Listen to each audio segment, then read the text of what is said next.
আসসালামু আলাইকুম রহমতুল্লাহ বরকাতুহ। মাননীয় সভাপতি, জাতিসংঘ সনদের ৮ দশক পূর্তি উপলক্ষে এই মহান পরিষদে উপস্থিত সকল সদস্য রাষ্ট্রকে অভিনন্দন জানাচ্ছি। এবারের অধিবেশন অতীত দর্শনের ভবিষ্যতের রূপরেখা তৈরি উভয়ের জন্য বিশেষভাবে গুরুত্বপূর্ণ।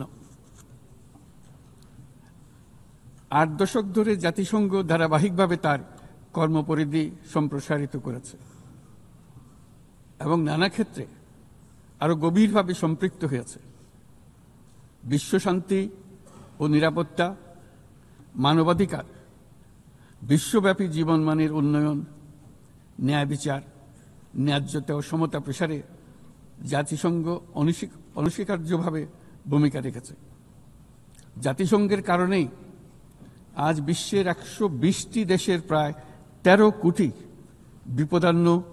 বিপদাপন্ন মানুষকে জরুরি খাদ্য ও মৌলিক মানবিক সহায়তা এবং ৪৫% শিশুকে টিকা প্রদান করা সম্ভব হচ্ছে।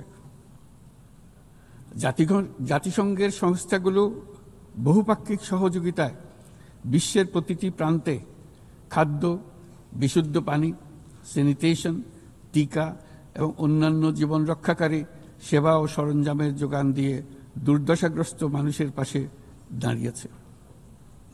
পাশাপাশি গত কয়েক দশকে আন্তঃরাষ্ট্রীয় সংঘাত নিরসন এবং বহু বৈশ্বিক চ্যালেঞ্জ মোকাবেলায় জাতিসংঘের সীমাবদ্ধতাও আমরা প্রত্যক্ষ করেছি। তবু সামগ্রিকভাবে জাতিসংঘের ভূমিকা মানবজাতির জন্য ইতিবাচক ও কল্যাণকর। মাননীয় সভাপতি, গত বছর আপনাদের এই মহান সভায় আমি দাঁড়িয়েছিলাম সদ্য গণঅভ্যুত্থান সংগঠিত একটি দেশের রূপান্তরের আকাঙ্ক্ষা আপনাদের শোনানোর জন্য। আজ এই রূপান্তরের অগ্রযাত্রায় আমরা কতটুকু অগ্রসর হতে পেরেছি তা আমি বলব। পৃথিবীর প্রতি 10 জনের মধ্যে 3 জনের নিবাস বাংলাদেশ, কিন্তু সেই কারণে অথবা ভূ রাজনৈতিকভাবে বিশ্বের একটি গুরুত্বপূর্ণ অবস্থানে বাংলাদেশ রয়েছে বলে আমাদের ইতিহাস জানার দরকার তা কিন্তু নয়, বরং এই কারণে বাংলাদেশের এই বর্ণনাটি গুরুত্বপূর্ণ যে তা সাধারণ মানুষের অসাধারণ ক্ষমতার উপর আস্থা তৈরি করবে। এই কারণে বর্ণনাটি গুরুত্বপূর্ণ, তা বিশ্বের সকল দেশের মধ্যে আশার সঞ্চার করবে। যে সংকট যত গভীরই হোক না কেন, তার নিরসন যত অসম্ভবই মনে হোক না কেন, কখনই তা উত্তরণের পথ হারিয়ে ফেলে না। মাননীয় সভাপতি, সাম্য, মানবিক মর্যাদা ও সামাজিক ন্যায় বিচারের দাবিতে এক রক্তক্ষয়ী সংগ্রামের মাধ্যমে ১৯৭১ সালে বাংলাদেশের জন্ম। কিন্তু যে অধিকার প্রতিষ্ঠার জন্য আমরা বিশাল আত্মত্যাগ করেছিলাম তা গত 5 দশকে বারবার বাধাপ্রাপ্ত হয়েছে। বারবার আমাদের ছেলে মেয়েদের নেতৃত্বে আমাদের জনগণকে অসংখ্য ত্যাগ স্বীকার করে সে অধিকারকে পুনঃপ্রতিষ্ঠিত করতে হয়েছে।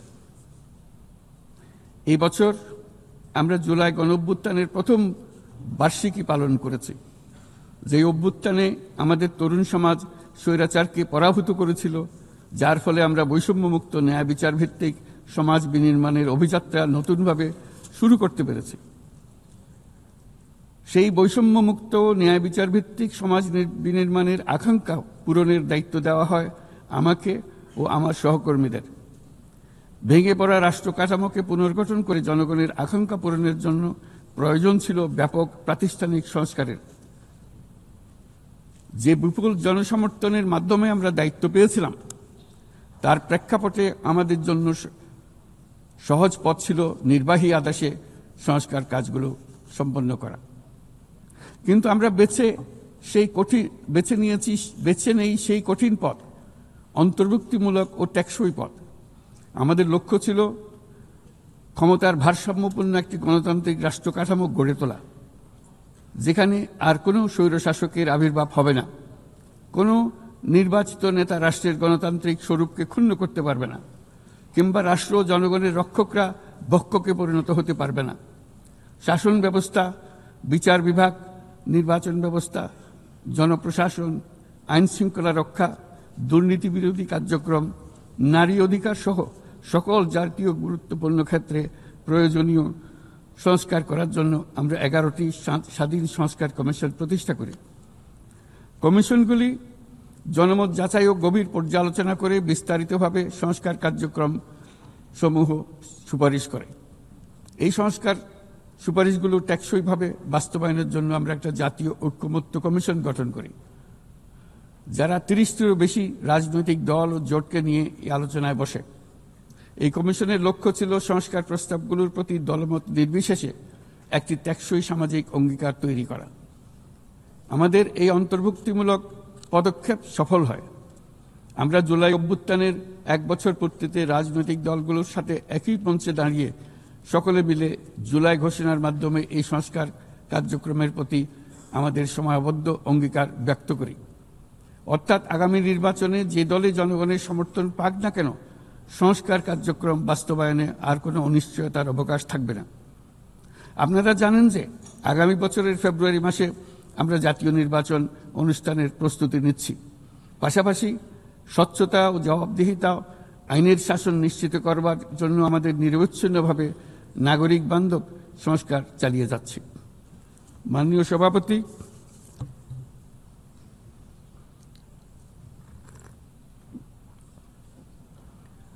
সভাপতি, গত বছর দায়িত্ব গ্রহণের কয়েক সপ্তাহের মধ্যেই আমি জাতিসংঘের মানবাধিকার বিষয়ক হাই কমিশনারকে আমন্ত্রণ জানাই পতিত স্বৈরশাসক কর্তৃক সংগঠিত মানবাধিকার লঙ্ঘন ও নৃশংসতার চিত্র উদ্ঘাটন করার জন্য।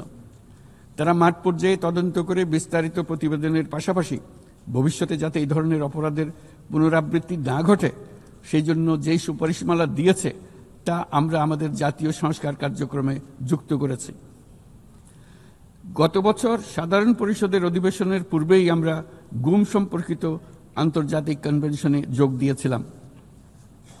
এখন এর বিধানসমূহ জাতীয় ক্ষেত্রে বাস্তবায়নের জন্য প্রয়োজনীয় আইন প্রণয়নের কাজ চলমান রয়েছে। এবছর আমরা জাতিসংঘের নির্যাতন বিরোধী কনভেনশনের ঐচ্ছিক প্রটোকলে যোগ দিয়েছি এবং এর বাস্তবায়নে একটি স্বাধীন প্রতিরোধমূলক জাতীয় প্রাতিষ্ঠানিক ব্যবস্থা প্রতিষ্ঠার জন্য আমরা কাজ করছি। নিবর্তনমূলক স্বৈরতান্ত্রিক ব্যবস্থা হতে মানবাধিকার সুরক্ষাকারী একটি গণতান্ত্রিক রাষ্ট্র ব্যবস্থা গড়ে তোলার জন্য প্রয়োজনীয় কারিগরি সহায়তা বৃদ্ধির লক্ষ্যে আমরা আমাদের দেশে 3 বছর মেয়াদে জাতিসংঘের মানবাধিকার বিষয়ক হাই কমিশনারের একটি মিশন পরিচালনার অনুমোদন দিয়েছি, যা ইতোমধ্যে কার্যক্রম শুরু করেছে।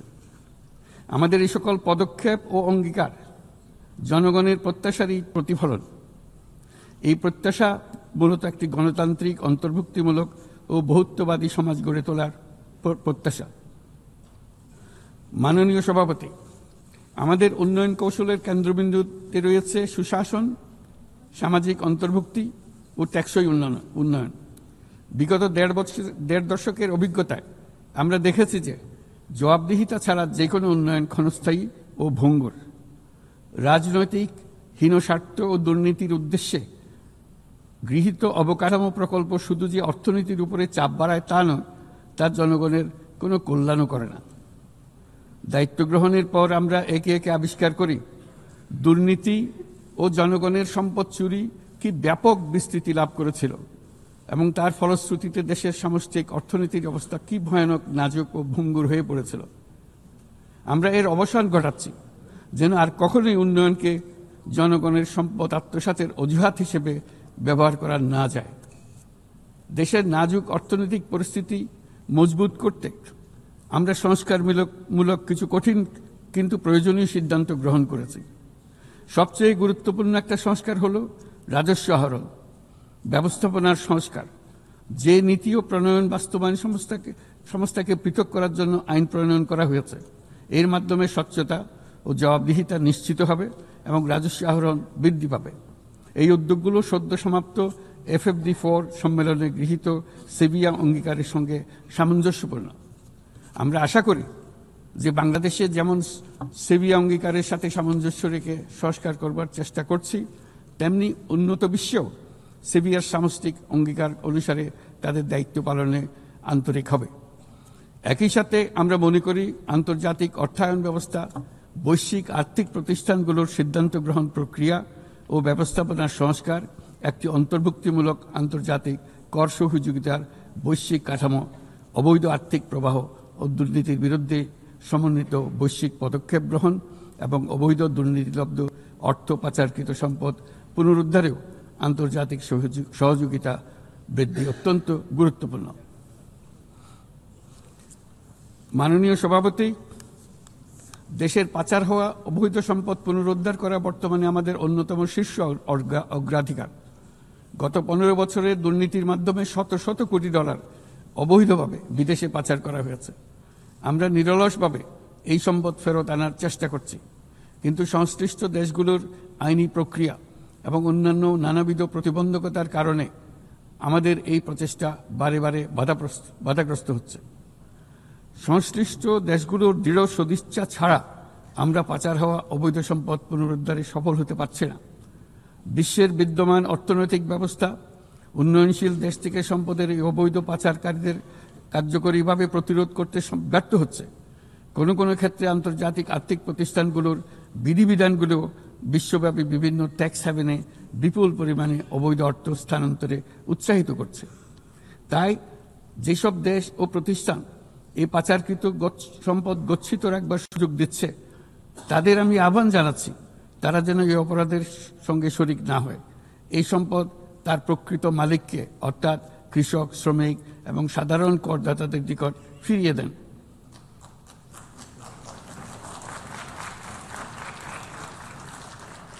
আমি উন্নয়নশীল দেশ হতে সম্পদ পাচার রোধে কঠোর আন্তর্জাতিক বিধিবিধান প্রণয়ন এবং এর প্রয়োগ নিশ্চিতের প্রস্তাব করছি।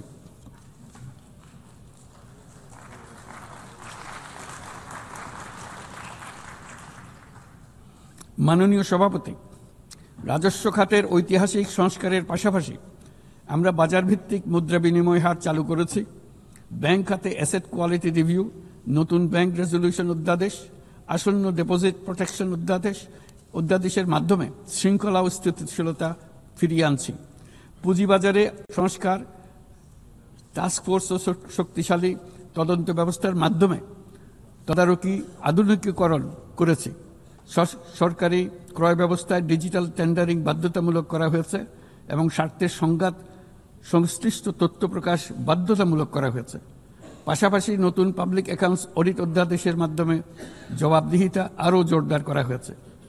শুধুমাত্র আর্থিক স্থিতিশীলতা অর্জনের সীমাবদ্ধ না থেকে আমরা বিনিয়োগ বান্ধব পরিবেশ গড়ে তুলছি।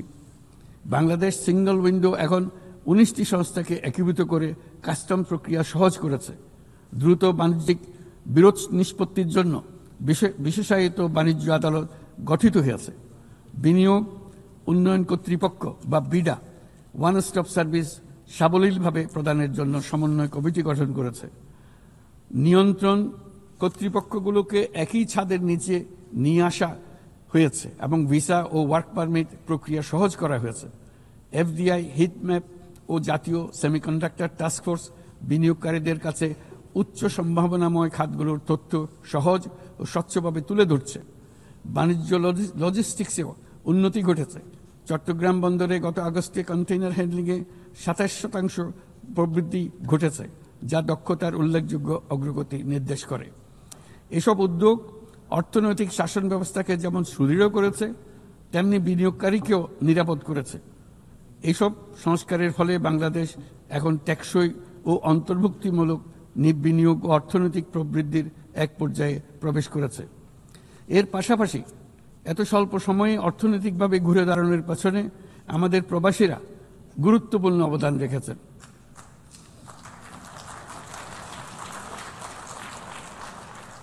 তারা বিদেশের মাটিতে কঠোর পরিশ্রম করে প্রতি মাসে দেশের রেকর্ড পরিমাণ রেমিটেন্স পাঠাচ্ছেন। শুধু বাংলাদেশেই নয়, স্বাগতিক দেশগুলোতেও তাদের বিশাল অবদান রয়েছে। তারা সেখানে বহুল চাহিদা সম্পন্ন সেবা প্রদান করছেন।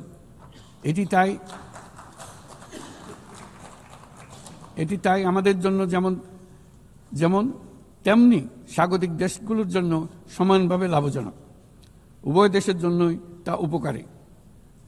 এই প্রসঙ্গে আমি জানাতে চাই, আমরা শ্রম অধিকার সংস্কার নিয়ে এগিয়ে যাচ্ছি। ইতিমধ্যেই স্বাধীন শ্রম সংস্কার কমিশনের সুপারিশ বাস্তবায়নে একটি কমিটি গঠিত হয়েছে। বাংলাদেশ শ্রম আইন সংশোধনের কাজ চূড়ান্ত পর্যায়ে রয়েছে, যেখানে ট্রেড ইউনিয়ন প্রক্রিয়া সহজ করা, মাতৃত্বকালীন ছুটি বৃদ্ধি ও আনুষ্ঠানিক ও অনানুষ্ঠানিক উভয় খাতের শ্রমিকদের জন্য সামাজিক সুরক্ষা সম্প্রসারণের পদক্ষেপ অন্তর্ভুক্ত করা হচ্ছে। ট্রেড ইউনিয়নের জন্য অনলাইন নিবন্ধন ব্যবস্থা চালু করা হয়েছে এবং নিবন্ধন প্রক্রিয়াকে আরও সহজ করার জন্য বিষয়টি বিবেচনা করা হচ্ছে। পাশাপাশি শ্রমিকদের অধিকার সুরক্ষায় আমাদের অঙ্গীকারের নিদর্শন স্বরূপ সম্প্রতি আমরা ইসলামী সহযোগিতা সংস্থার লেবার সেন্টারের সংবিধানটি স্বাক্ষর করেছি। এই কারণেই আমরা নিরাপদ, সুশৃঙ্খল ও নিয়মিত অভিবাসনকে সমর্থন করি এবং যেসব দেশে প্রবাসী শ্রমিকরা যান সেসব দেশে তাদের জন্য সহমর্মিতা ও সুরক্ষা নিশ্চিত করার আহ্বান জানাচ্ছি। উন্নত বিশ্ব যেখানে বয়স্ক জনসংখ্যার চাপে ভুগছে, সেখানে বাংলাদেশ অতি সৌভাগ্যবান। আমাদের 60শতাংশেরও বেশি মানুষের বয়স 35 বছরের নিচে। তাই অভিবাসন প্রক্রিয়াকে সহজ করলে তা উভয় পক্ষের জন্য উপকারী হবে। তরুণ জনসংখ্যার এই সুবিধাকে কাজে লাগিয়ে আমরা উন্নত বিশ্বের শ্রম সমস্যার সমাধান ও প্রয়োজন মেটাতে সক্ষম হব। মাননীয় সভাপতি, বাংলাদেশের তরুণ প্রজন্ম ইতিমধ্যে প্রমাণ করেছে যে তারা সমাজ পরিবর্তনের চালিকা শক্তি। আমরা তাদের দক্ষতা উন্নয়নে বিনিয়োগ করছি। তথ্য প্রযুক্তি, কৃত্রিম বুদ্ধিমত্তা, নবায়নযুক্ত শক্তি, পরিবেশ বান্ধব প্রযুক্তি সহ বিভিন্ন ক্ষেত্রে তাদের প্রশিক্ষণ দিচ্ছি। আমাদের লক্ষ্য হল প্রত্যেক তরুণকে শুধুমাত্র চাকরি প্রার্থীর পরিবর্তে আমরা তাদেরকে উদ্যোক্তা হিসেবে গড়ে তুলতে চাই। এই উদ্দেশ্যে আমরা জাতিসংঘের সঙ্গে অংশীদারিত্বে মাঠ পর্যায়ে তরুণদের সঙ্গে সরকারের শীর্ষ নীতি নির্ধারকদের যুক্ত করার একটা স্থায়ী মাধ্যম চালু করেছি। ইতিমধ্যেই এই বিষয়ে সারা দেশে একাধিক পরামর্শ সভার আয়োজন করা হয়েছে। আজকের তরুণরা স্থানীয় পর্যায় থেকে জাতীয় পর্যায় পর্যন্ত সিদ্ধান্ত গ্রহণে অনলাইন, অফলাইন ফোরাম, জরিপ এবং প্রচারণার মাধ্যমে তাদের জনপ্রতিনিধিদের সঙ্গে সরাসরি যুক্ত থাকতে চায়। তারা নেতৃত্ব বিকাশ, দক্ষতা বৃদ্ধি এবং ডিজিটাল সক্ষমতা উন্নয়নের জন্য আরও বেশি সুযোগ চায়। তারা চায় এই প্রক্রিয়ায় জবাবদিহিতা অন্তর্ভুক্ত থাকুক, নিয়মিত অগ্রগতি প্রতিবেদন এবং অব্যাহত সংলাপের প্রতিশ্রুতি থাকুক। সর্বোপরি প্রক্রিয়াটি হোক অন্তর্ভুক্তিমূলক, যাতে নারী, সংখ্যালঘু সম্প্রদায়, প্রতিবন্ধী, প্রান্তিক জনগোষ্ঠী সকলের অংশগ্রহণ ও নেতৃত্বের সমান সুযোগ থাকে। তরুণদের নিয়ে পরিকল্পনার ক্ষেত্রে এই বছরটি বিশেষভাবে গুরুত্বপূর্ণ, কারণ এই বছর আমরা বিশ্ব যুব পরিকল্পনায় 30তম বার্ষিকী পালন করছি। শুধু বর্তমান প্রজন্মের তরুণদের চ্যালেঞ্জ নয়, এই বছর তাই ভবিষ্যতেও তারা যে সংকট ও সমস্যার মুখোমুখি হবে তা অনুধাবন করে তার সম্ভাব্য সমাধান খুঁজে বের করারও সুযোগ এনে দিয়েছে। দ্রুত পরিবর্তনশীল প্রযুক্তির এই যুগে উন্নয়নশীল বিশ্বের তরুণদের জন্য আরও গভীর এক ডিজিটাল বিভাজন তৈরি হওয়ার ঝুঁকি আজ আমাদের একটি বড় উদ্বেগ। কোয়ান্টাম কম্পিউটিং, কৃত্রিম বুদ্ধিমত্তা, ভাষাভিত্তিক বৃহৎ মডেল কিংবা আধুনিক যোগাযোগ ব্যবস্থা, এইসব প্রযুক্তি যেন তাই পক্ষপাতদুষ্ট না হয় এবং এর সুফল যেন ন্যায্যভাবে সবার কাছে পৌঁছায়, তা আজ আমাদের নিশ্চিত করতে হবে। অন্যথায় বিশ্বব্যাপী এমন একটি প্রজন্ম তৈরি হবার ঝুঁকি রয়েছে যারা নিজেদেরকে বঞ্চিত, প্রান্তিক, অন্যায় অবিচারের শিকার হিসেবে বিবেচনা করবে। তারা সকল ধরনের ক্ষতিকারক প্রলোভনের সহজ লক্ষ্যবস্তুতে পরিণত হবে। আমরা মনে করি প্রযুক্তিগত উন্নয়নের সুফল বিশ্বব্যাপী ছড়িয়ে দিয়ে তরুণদের ঝুঁকিমুক্ত রাখার জন্য শুধু প্রযুক্তিগত উদ্ভাবন যথেষ্ট নয়, প্রয়োজন সামাজিক উদ্বোধন। আমরা প্রায় অর্ধ শতাব্দী আগে ক্ষুদ্র ঋণের ধারণা নিয়ে এসেছিলাম। তখন সেটি ছিল প্রথাগত ধারণার বিরুদ্ধে এক বৈপ্লবিক নিরীক্ষা, কিন্তু আজ বিশ্বব্যাপী তা মূলধারার হাতিয়ার হিসেবে স্বীকৃত। ক্ষুদ্র ঋণ লক্ষ লক্ষ মানুষকে দারিদ্র্য থেকে মুক্ত করেছে। উদাহরণস্বরূপ, এমনকি মার্কিন যুক্তরাষ্ট্রে গ্রামীণ আমেরিকা বছরে এখন এখন সব মিলিয়ে $6 বিলিয়ন উপর ঋণ নিম্ন আয়ের নারী উদ্যোক্তাদের মধ্যে বিতরণ করেছে এবং এর প্রায় শতভাগ নিয়মিতভাবে পরিশোধ করে যাচ্ছে। বাংলাদেশ ও বিশ্বজুড়ে আজ সামাজিক ব্যবসার যে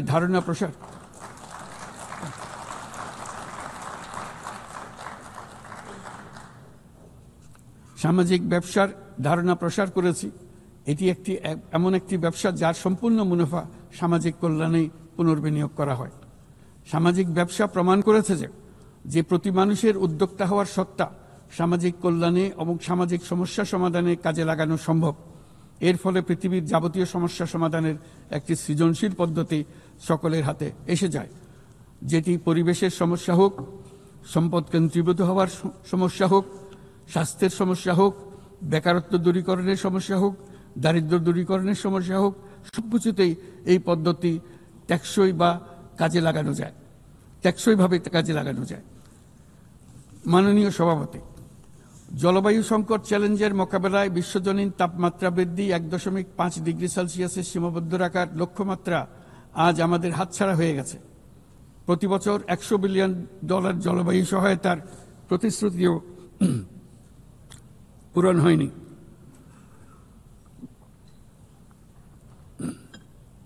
বরং যে ক্ষুদ্র অঙ্কের অর্থ বরাদ্দ হয়ে থাকে তাও কাগজে কলমে দেখানো হচ্ছে বহুগুণ হিসেবে। এটি সম্পূর্ণ অগ্রহণযোগ্য। আমাদের সন্তানদের ভবিষ্যতের জন্য এখনই কার্যকর ব্যবস্থা নিতে হবে। লস অ্যান্ড ড্যামেজ ফান্ড পুরোপুরি চালু করতে হবে। জলবায়ুর পরিবর্তনের বিরূপ প্রতিক্রিয়া প্রশমনের উদ্যোগ যেমন বাড়াতে হবে, তেমনি অভিযোজনেও সমান গুরুত্ব দিতে হবে। আর অভিযোজন প্রচেষ্টা হতে হবে দেশজ, স্থানীয়ভাবে নির্ধারিত এবং স্থানীয়ভাবে পরিচালিত। বাংলাদেশ ইতিমধ্যে স্থানীয়ভাবে সংবেদনশীল অভিযোজনের নীতিকে মূল ভিত্তি হিসেবে গ্রহণ করেছে। আসন্ন COP30 সম্মেলনে আমরা তৃতীয়বারের মতো জলবায়ু পরিবর্তন রোধ করবে আমাদের জাতীয় প্রতিশ্রুতি ঘোষণা করব, যেখানে জলবায়ু পরিবর্তনের বিরূপ প্রতিক্রিয়া প্রশমন লক্ষ্যের পাশাপাশি অভিযোজন উদ্যোগও থাকবে। বিশেষ গুরুত্ব পাবে ম্যানগ্রোভ বনাঞ্চল রক্ষা, জলাভূমি পুনরুদ্ধার করা। একই সঙ্গে আমরা আশা করি যে বৈশ্বিক সম্প্রদায়, বিশেষ করে উচ্চ কার্বন নিঃসরণকারী দেশগুলো তাদের দায়িত্বটুকু আন্তরিকভাবে পালন করবে।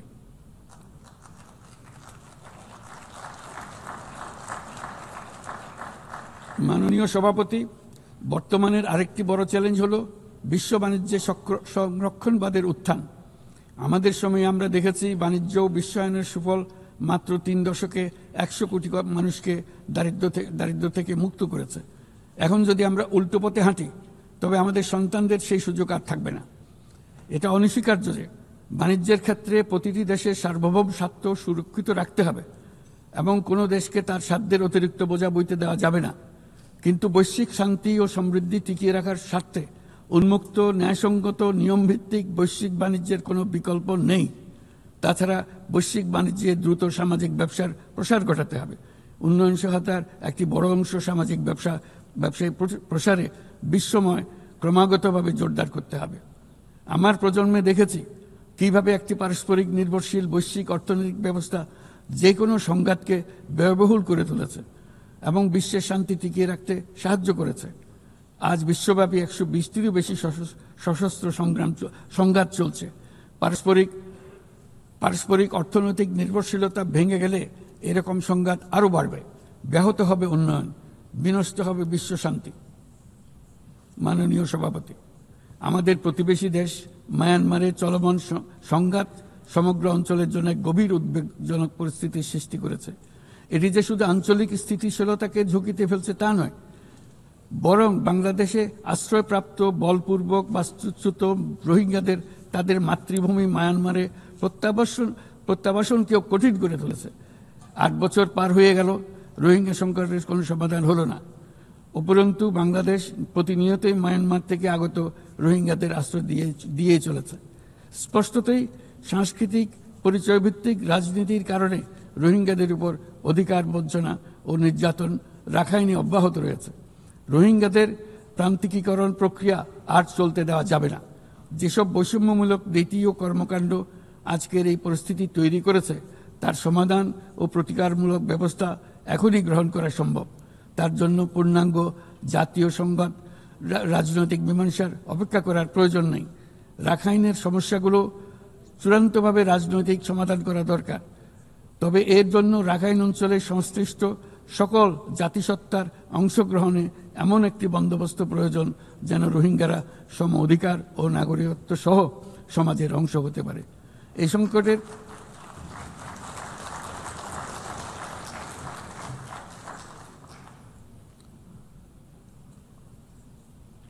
এই সংকটের সবচেয়ে বড় ভুক্তভোগী রোহিঙ্গারা, আর তাদের পরে বৃহত্তম ভুক্তভোগী হলো বাংলাদেশ। তবে আমাদের মনে রাখতে হবে যে রোহিঙ্গা সংকট কোনোভাবেই মায়ানমারের সঙ্গে বাংলাদেশের কোনো দ্বিপাক্ষিক বিষয় নয়, বরং আমরা শুধু একটি দায়িত্বশীল প্রতিবেশী এবং আন্তর্জাতিক সম্প্রদায়ের দায়িত্বশীল সদস্য হিসেবে আমাদের দায়িত্ব পালন করে যাচ্ছি।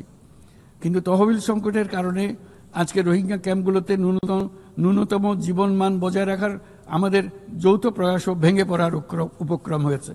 বিশ্ব খাদ্য কর্মসূচি তাদের জরুরি সহায়তা কার্যক্রমে মারাত্মক তহবিল ঘাটতির বিষয়ে ইতোমধ্যে সতর্ক করে দিয়েছে আমাদেরকে।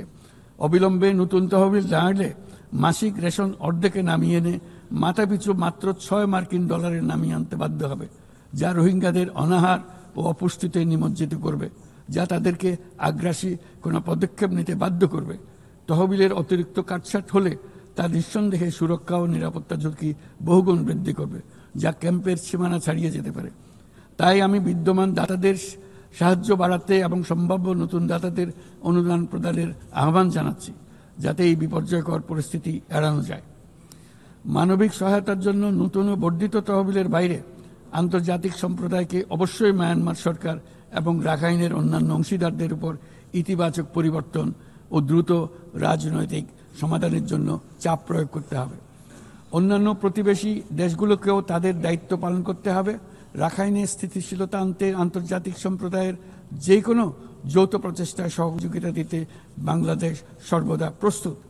আমরা আশা করি আগামী 30 সেপ্টেম্বরের উচ্চ পর্যায়ের সম্মেলন বিশ্বব্যাপী দৃঢ় সংকল্প তৈরি করবে এবং রোহিঙ্গাদের জন্য বাস্তবসম্মত আন্তর্জাতিক সহায়তা নিশ্চিত করবে, যেখানে তহবিল সংগ্রহ সর্বোচ্চ অগ্রাধিকার পাবে। একই সঙ্গে আন্তর্জাতিকভাবে একটি রোডম্যাপ গৃহীত হবে এবং সময়বদ্ধ কর্মপরিকল্পনা গ্রহণের মাধ্যমে রোহিঙ্গা সংকটের স্থায়ী সমাধান খুঁজে পাওয়া সম্ভব হবে। মাননীয় সভাপতি, শুধু মায়ানমার নয়, এবছর আমরা পৃথিবীর প্রায় প্রতিটি প্রান্তেই সংঘাত প্রত্যক্ষ করেছি। ইউরোপ, দক্ষিণ এশিয়া, মধ্যপ্রাচ্য, বিশ্বের সবচেয়ে ঘনবসতিপূর্ণ অঞ্চলে আমরা বাস করি। বিশ্বের আর কোনো অঞ্চলে এত সংখ্যক পারমাণবিক অস্ত্রধারী রাষ্ট্র এত অল্প দূরত্বে অবস্থান করছে না। তাই নিরস্ত্রীকরণ, পারমাণবিক অস্ত্রের বিস্তার রোধের গুরুত্ব আমরা গভীরভাবে উপলব্ধি করতে পারি। আমরা সময়ের সঙ্গে দুর্বল হয়ে পড়া বৈশ্বিক অস্ত্র নিয়ন্ত্রণ চুক্তিগুলোকে পুনর্জীবিত করার জন্য জোর দাবি জানাচ্ছি। বিশেষ করে মধ্যপ্রাচ্য ও দক্ষিণ এশিয়ায় পারমাণবিক অস্ত্রমুক্ত অঞ্চল প্রতিষ্ঠার আহ্বান জানাচ্ছি। একই সঙ্গে আমরা পূর্ণ স্বচ্ছতার সঙ্গে শান্তিপূর্ণভাবে পারমাণবিক শক্তি ব্যবহারের যে অধিকার প্রতিটি রাষ্ট্রের রয়েছে তার প্রতি পূর্ণ সমর্থন জানাচ্ছি। একটি দায়িত্বশীল দেশ হিসেবে আমাদের প্রথম পারমাণবিক বিদ্যুৎ কেন্দ্র চালু করার আগেই এই বছর আমরা আন্তর্জাতিক পরমাণু শক্তি সংস্থার আওতাধীন পরমাণু নিরাপত্তা ও বর্জ্য ব্যবস্থাপনা সম্পর্কিত যৌথ কনভেনশনে যোগদান করেছি। এই যোগদানের মাধ্যমে সর্বোচ্চ মানের পারমাণবিক নিরাপত্তা ও স্বচ্ছতার প্রতি আমরা আমাদের প্রতিশ্রুতি পুনর্ব্যক্ত করছি। মাননীয় সভাপতি, আমি সবসময় মানুষকে আশার বাণী শুনিয়েছি, কখনো ভয় দেখিয়ে কিছু করা আমি সমর্থন করিনি, কিন্তু আজ আমাকে সেখান থেকে সরে এসে ভয়ঙ্কর কিছু কথা বলতে হচ্ছে। আজ আমি সতর্ক করছি, চরম জাতীয়তাবাদ, অন্যের ক্ষতি হয় এমন ভূ রাজনীতি এবং অন্যের দুর্ভোগ ও পীড়নের প্রতি ওদেশশূন্য বহু দশকের পরিশ্রমে আমরা যে অগ্রগতি অর্জন করেছি তা ধ্বংস করে দিচ্ছে। এর সবচেয়ে মর্মান্তিক চিত্র আমরা দেখেছি গাজায়। শিশুরা না খেয়ে অকাল মৃত্যুবরণ করছে, বেসামরিক জনগোষ্ঠীকে নির্বিচারে হত্যা করছে, হাসপাতাল, স্কুল সহ একটা গোটা জনপদ নিশ্চিহ্ন করে দিচ্ছে। জাতিসংঘের স্বাধীন তদন্ত কমিশনের সাথে আমরাও একমত যে আমাদের চোখের সামনেই একটি নির্বিচার গণহত্যা সংঘটিত হচ্ছে। আমাদের দুর্ভাগ্য যে মানব জাতির পক্ষ থেকে এর অবসানে আমরা সর্বোচ্চ চেষ্টা করছি না এখনো। এই অবস্থা চলতে থাকলে ভবিষ্যৎ প্রজন্ম ও ইতিহাস আমাদেরকে ক্ষমা করবে না।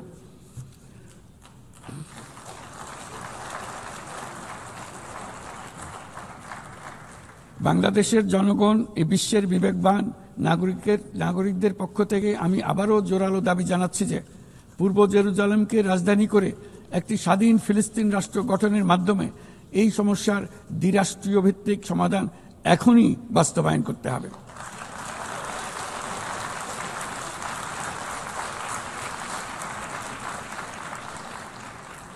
শুধুমাত্র 1967 সালের পূর্বের সীমারেখার ভিত্তিতে যেখানে ইসরায়েল ও ফিলিস্তিনি শান্তিপূর্ণ সহাবস্থানে থাকবে তখনই ন্যায় বিচার সম্পূর্ণভাবে কার্যকর হবে। মাননীয় সভাপতি, বাংলাদেশে আমরা বিশ্বাস করি যে আমাদের একটি শান্তির সংস্কৃতি আমরা গড়ে তুলব, যেখানে সর্বস্তরের সহনশীলতা, অহিংসা, সংলাপ ও সহযোগিতার মূল্যবোধ প্রতিষ্ঠিত করা হবে। গত 3.5 দশক ধরে জাতিসংঘের শান্তিরক্ষা কার্যক্রমে অন্যতম শীর্ষ শান্তিরক্ষা প্রেরণকারী দেশ হিসেবে আমাদের অংশগ্রহণ বৈশ্বিক শান্তি ও নিরাপত্তার প্রতি আমাদের নিরবিচ্ছিন্ন অঙ্গীকারের এক বাস্তব প্রমাণ। এমনকি এই মুহূর্তে প্রায় 6,000 বাংলাদেশি শান্তিরক্ষী বাহিনী বিশ্বের সবচেয়ে সংঘাতপূর্ণ অঞ্চলগুলোতে জাতিসংঘের আওতায় দায়িত্ব পালন করছে। আজ পর্যন্ত মোট 168 জন বাংলাদেশি শান্তিরক্ষী তাদের দায়িত্ব পালনকালে শহীদ হয়েছেন। একাধিক গবেষণায় একথা বারবার প্রমাণিত হয়েছে। জাতিসংঘের শান্তিরক্ষা কার্যক্রম অন্য যে কোনো একপাক্ষিক শান্তিরক্ষা উদ্যোগের তুলনায় অধিক টেকসই এবং কার্যকর। তাই বিশ্বের শান্তিরক্ষাকারী এই কার্যক্রমের ধারাবাহিকতা ও কার্যকারিতা রক্ষায় আমরা জাতিসংঘের শান্তিরক্ষা অভিযানের জন্য স্পষ্ট ও বাস্তবসম্মত ম্যান্ডেট এবং পর্যাপ্ত বাজেট বরাদ্দের দাবি জানাচ্ছি। শান্তিরক্ষীদের নিরাপত্তা এবং তাদের বিরুদ্ধে সংঘটিত অপরাধের জবাবদিহিতা নিশ্চিত করাও সর্বোচ্চ গুরুত্বের সঙ্গে বিবেচনা করা উচিত। দেশে এবং আন্তর্জাতিক পরিসরে বহু ভাষিকতাকে বাংলাদেশ সক্রিয়ভাবে উৎসাহিত করে, কারণ আমরা বিশ্বাস করি যে ভাষাগত ও সাংস্কৃতিক বৈচিত্র্য পারস্পরিক বোঝাপড়াকে আরও গভীর করে। একবিংশ শতাব্দীতে কোনো সমাজেই ঘৃণা, অসহিষ্ণুতা, বর্ণবাদ, বিদেশিদের প্রতি বিদ্বেষ বা ইসলাম বিদ্বেষীদের কোনো স্থান নেই।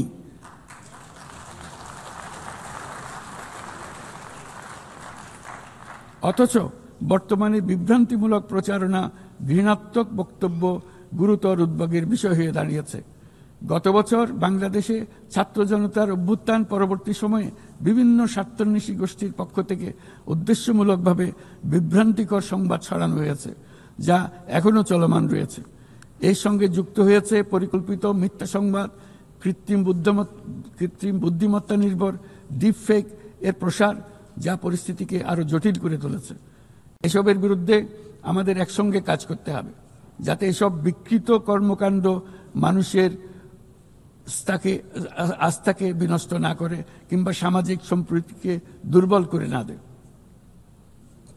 মাননীয় সভাপতি, আমাদের শীর্ষ অগ্রাধিকারগুলোর মধ্যে অন্যতম হল নারীর ক্ষমতায়ন।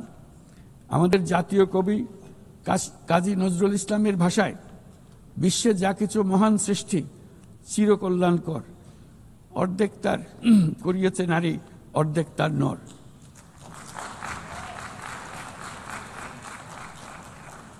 প্রকৃতপক্ষে বর্তমান বিশ্বে অনেক গুরুত্বপূর্ণ ক্ষেত্রে নারীদের অবদান অর্ধেকেরও বেশি।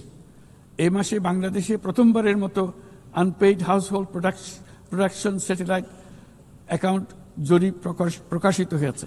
সেখানে দেখা যায় যে অবৈতনিক পরিচর্যা ও গৃহস্থালী কাজে শতকরা 85% বেশি কাজ নারীরা একাই করে থাকেন, যার অর্থমূল্য আমাদের স্থূল দেশজ উৎপাদনের প্রায় 16%। বহু প্রতিকূলতা সত্ত্বেও আজ আমাদের মেয়েরা শ্রেণীকক্ষ থেকে বোর্ডরুম, গবেষণাগার থেকে ক্রীড়াঙ্গন সবখানে বাধা অতিক্রম করে সফল হচ্ছে। সম্প্রতি আমাদের নারী ফুটবল দল আঞ্চলিক চ্যাম্পিয়নশিপ জিতেছে। আন্তঃএশীয় প্রতিযোগিতার জন্য উত্তীর্ণ হয়েছে এবং সারা দেশের লাখো মানুষকে অনুপ্রাণিত করে চলেছে। নারীর নিরাপত্তা ও মর্যাদা এবং সমান সুযোগ সুনিশ্চিত করার জন্য আমার সরকার প্রচেষ্টা অব্যাহত রয়েছে। এই বছর আমরা বেইজিং ঘোষণাপত্রের ৩০তম বার্ষিকী উদযাপন করছি। এই উপলক্ষে নারীর ক্ষমতায়নে আমাদের অঙ্গীকারকে আরও জোরদার করতে আমরা বেইজিং +30 অ্যাকশন এজেন্ডা এর অধীনে আগামী 5 বছরে বাস্তবায়নের লক্ষ্য নিয়ে 4টি জাতীয় প্রতিশ্রুতি ঘোষণা করেছি।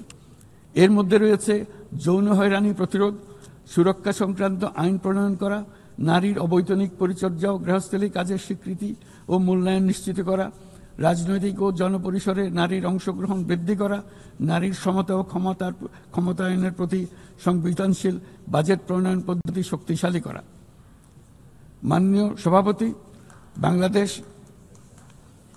বাংলাদেশ পারস্পরিক শ্রদ্ধা, স্বচ্ছতা এবং কল্যাণের ভিত্তিতে আঞ্চলিক সহযোগিতায় অঙ্গীকারবদ্ধ। আমরা বিমস্টেক, BBIN, এশিয়ান হাইওয়ে এবং সাসেকের মতো অন্যান্য উদ্যোগের মাধ্যমে আঞ্চলিক সংযোগ ও বাণিজ্যকে এগিয়ে নিচ্ছি। এর সাথে আমরা আসিয়ানের মতো কার্যকরী আঞ্চলিক ফোরামে যুক্ত হওয়ার জন্য আগ্রহ প্রকাশ করেছি। এই মর্মে কাজ করে যাচ্ছি। দক্ষিণ এশীয় আঞ্চলিক সহযোগিতা সংস্থা SAARC-কে পুনর্জীবিত করার জন্য আমরা দৃঢ় আহ্বান জানাচ্ছি। 4 দশক আগে এই সংস্থা প্রাথমিক পর্যায়ে উল্লেখযোগ্য অগ্রগতি অর্জন করেছিল এবং আঞ্চলিক সহযোগিতার জন্য একটা শক্ত ভিত্তি তৈরি করেছিল। রাজনৈতিক অচলাবস্থার পরেও এই প্রাতিষ্ঠানিক কাঠামো এখনও কার্যকর রয়েছে। আমরা বিশ্বাস করি SAARC এখনও আমাদের অঞ্চলের কোটি কোটি মানুষের জন্য কল্যাণ এনে দিতে সক্ষম, যেমনটি আসিয়ান তাদের অঞ্চলের কোটি কোটি মানুষের জন্য করে যাচ্ছে। সম্মিলিত উন্নয়নের জন্য প্রতিবেশী দেশগুলোর মধ্যে আঞ্চলিক সহযোগিতার কোনো বিকল্প নেই। একই সাথে অভিন্ন প্রাকৃতিক সম্পদের ব্যবহারে ন্যায্যতা ও সহমর্মিতার চর্চা করা একান্ত প্রয়োজন। প্রাকৃতিক সম্পদের ব্যবহার নিয়ে শান্তিপূর্ণ আঞ্চলিক সহযোগিতায় বাংলাদেশ দৃঢ়ভাবে অঙ্গীকারবদ্ধ। তাই প্রথম দক্ষিণ এশিয়া দেশ হিসেবে সম্প্রতি আমরা জাতিসংঘের পানি সংক্রান্ত কনভেনশনে যোগ দিয়েছি। মাননীয় সভাপতি, শতাব্দীর পর শতাব্দী ধরে রাজনৈতিক শোষণ, সম্পদ লুণ্ঠন, কাঠামোগত বৈষম্য আজকের অসম উন্নয়নের বাস্তবতা তৈরি করে গিয়েছে। আজ থেকে 1 দশক পূর্বে আমরা যখন এজেন্ডা 2030 অর্জনে একমত হয়েছিলাম, তখন আমরা পথ পরিবর্তন করে সঠিক লক্ষ্যে এগিয়ে যাওয়া নিয়ে আশাবাদী হয়েছিলাম। কিন্তু আজকের বাস্তবতা হলো টেকসই উন্নয়নের অভিষ্ট বাস্তবায়নের যে অগ্রগতি কাম্য ছিল তা মারাত্মকভাবে পিছিয়ে পড়েছে। উন্নয়নে অর্থায়নের ঘাটতি ক্রমশ বাড়ছে। উন্নয়ন সহায়তার প্রবাহ কমছে। আমরা দাতার দেশসমূহকে এই প্রবণতা থেকে বেরিয়ে এসে তাদের অঙ্গীকার পূরণ করতে আহ্বান জানাচ্ছি। আমরা স্বল্পোন্নত দেশ হতে উন্নয়নশীল দেশ হিসেবে উত্তরণের প্রক্রিয়ায় আছি। আমাদের মসৃণ ও টেকসই উত্তরণ নিশ্চিত করতে আন্তর্জাতিক সম্প্রদায়ের, বিশেষ করে জাতিসংঘের সংশ্লিষ্ট সংস্থাসমূহের সহযোগিতা অত্যন্ত জরুরি। তাদের সাহায্য সহায়তা আমরা কামনা করছি। এ বিষয়ে OHRLS সহ সংশ্লিষ্ট সংস্থাসমূহের কার্যক্রমকে সাধুবাদ জানাই। স্বল্পোন্নত দেশসমূহ এবং ঝুঁকিতে থাকা অন্যান্য দেশগুলোর প্রতি আমাদের কার্যকর সহযোগিতা প্রদানের জন্য আমরা আমাদের দপ্তরকে আরও শক্তিশালী করার আহ্বান জানাচ্ছি। একই সঙ্গে অনুদান ও ঋণের পাশাপাশি সরকারি ও বেসরকারি উদ্যোগে সামাজিক ব্যবসা খাতকে বিপুলভাবে এগিয়ে দিয়ে যাওয়ার জন্য আহ্বান জানাচ্ছি। এই নতুন পদ্ধতি দাতা ও গ্রহীতা উভয় দেশের জন্য মঙ্গলজনক হবে এবং উৎসাহব্যঞ্জক হবে। সৃজনশীলতার অতি উচ্চ পর্যায়ে যেতে আমাদের সহায়ক হবে।